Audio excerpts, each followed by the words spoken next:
Hi there. Today we are meeting with my youngest son, Sammy. Say hi to Hello. everyone. So, Sammy is now 21 years old, and Sammy has multiple neurodiversities, and so school was a challenge for him, right? Yes.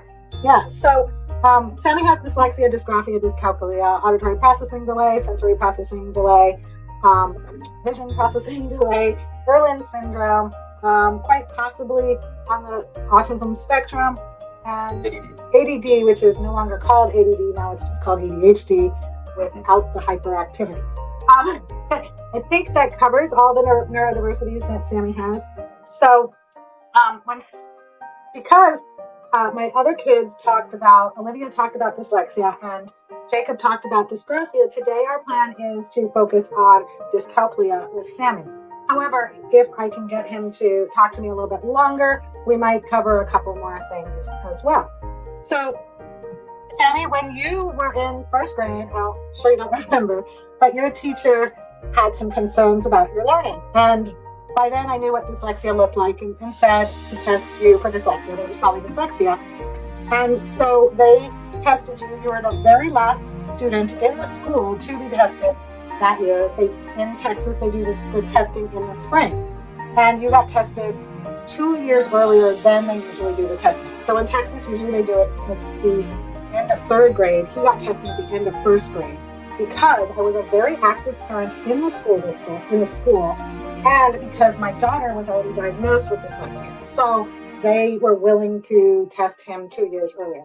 What does that tell us? Well, one thing is you can sometimes get the school to do things that are outside of their norm. It did not take a lot for me to get them to do it. I literally just asked them to test him. But because I was such an active member of the community, they were willing to go out of their way to do that for me. So that's something to keep in mind as a parent advocate. But when he was tested, they never tested for dysgraphia, dyscalculia, or any of his other neurodiversities. It took a long time to come to learn what all of his challenges were. And so, can you share what some of your challenges with math were? What was the earliest thing you could remember about your challenges with math? I think that was multiplication when I started having the most problems. Okay, and multiplication is very hard for people with dyslexia and dyscalculia. Do you remember trying to memorize the math facts? Is that where the challenge began? Were memorizing the math facts the most challenging thing for you? Remembering the facts, and also once they got bigger, I had to do more in my head, which made it more difficult for me. And were you taught how to do it on paper, or was the process of how they taught you hard for you to process? I think how they taught me was not meshing well with how I usually learn. Okay. And so you and I, once I started homeschooling you, started working on math together. Do you remember Life with Fred? I do remember doing it, yes. Do you remember what your feelings were about Fred? Dislike. Can you elaborate? As the book or as the character? Well, the character was your problem. He annoyed me. Yeah. So if you are not familiar with Life with Fred, it is a very common homeschool math curriculum, particularly recommended for kids with dyslexia and dyscalculia. And it's a boy who is 5 years old and becomes a college professor. And that concept drove Sammy crazy because it was unrealistic. And so he would ask not to do that math. However, I insisted that we do it because it was the first time that math was clicking for him any way, shape, or form. We tried Saxon, we tried Matthew C., we tried teaching textbooks. None of those resonated with him at all. So despite the fact that he did not like the Life of Fred stories, he was understanding the concept and he was able to do the math. So we muddled through it for about 2 years. And then we discovered Learn Math Fast, which is the program that we use for our tutoring program, and I highly recommend it.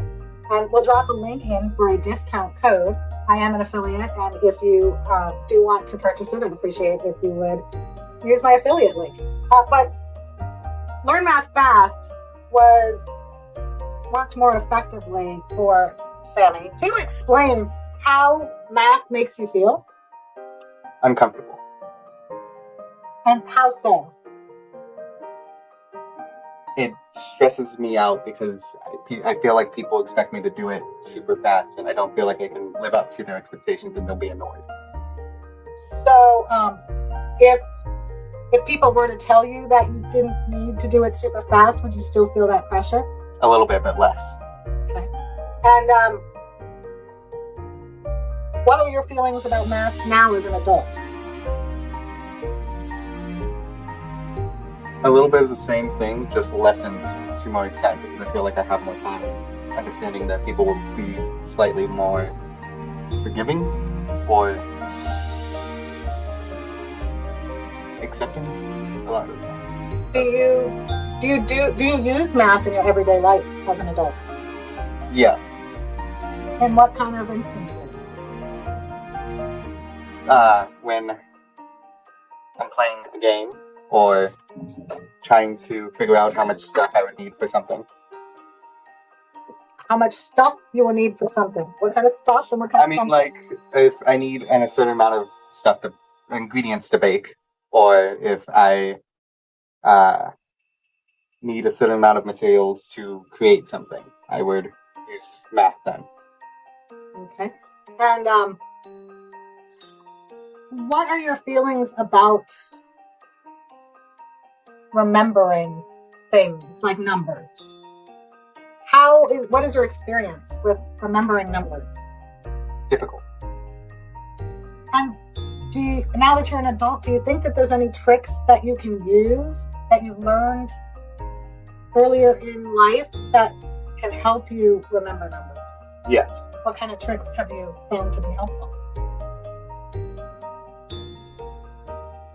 Make sure to use my hands. And don't have it all in the head. Even if you feel a little embarrassed about it. So, can you do anything on your phone? Calculator.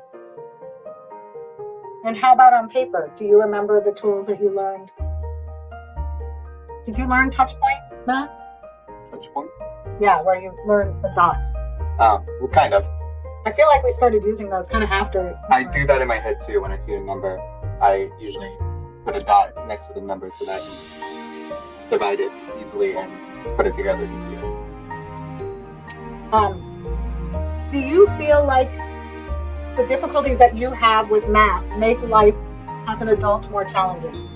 Not necessarily, because there is a solution of a calculator. If you don't have that, then I guess making people feel impatient is the one difficulty that I can think of. And because math is hard for you still, does that hold you back from doing things that you want to do? No. That's good. How come? Because if I need to, I can ask for assistance. And for so far, my jobs haven't been too math reliant. I don't know if you remember this, but when you were in 11th grade, and you were still kind of struggling with math, but you had passed your algebra requirements, we asked how your feelings were about math, and you said you were never going to get a job that required you to do a lot of math. Mm-hmm. So I remember that. And so, I mean, that's a good point, right? You're not going to look for a job doing something that is Heavy math requirements. So, do you have any ideas of what you want to do with the rest of your life? You know, your mom already kind of has a job plan for you. What is that? My plan is for you to become a culinary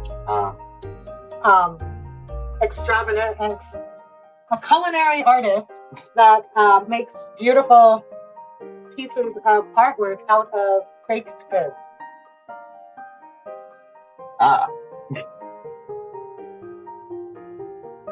Any thoughts on that one? Maybe someday. Okay. We won't know until, I don't know, the child baking more. Yes. I actually today learned about a community college having some culinary classes. So hopefully they offer in-person ones that you can do. All right. Thank you so much for talking to me today about dyscalculia. Is there anything you would like to share with parents about dyscalculia and your experience, and something to make them feel less worried about their children and their math struggles?